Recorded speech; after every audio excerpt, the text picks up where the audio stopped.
New garbage and recycling cans are being delivered throughout Sioux City, and some residents are speaking out, frustrated with how the process is playing out. Clayton Anderson speaks to some residents in Morningside about their concerns.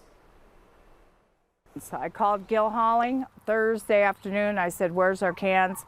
They said, "Friday, we'll get them. Expedite you out cans." Friday came and went, still no cans. Called them on Monday.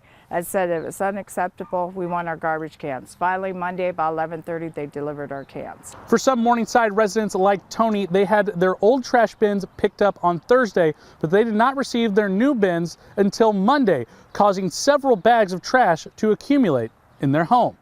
Tony Osterhowski has lived in her home on Fairmount Street for over 30 years. Her neighbor across the street, Bob Engerman, also had frustration after not having bins through the weekend. I mean, everybody was complaining, you know.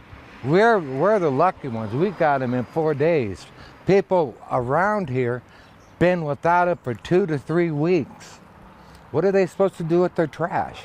One person who lives on South Helen Street had their trash bins removed Thursday, and as of Tuesday, they had still not received their new bins. KTIV received a statement from Gil Hauling, which in part said, "The largest challenge to deploy these new carts while still providing weekly service is ensuring the simultaneous removal of the old carts and delivery of the new carts. Sierra has hired 2 outside subcontractors to provide this service. The project started 2 weeks ago and is on schedule to be completed in late June, with over 17,000 of the old carts already replaced."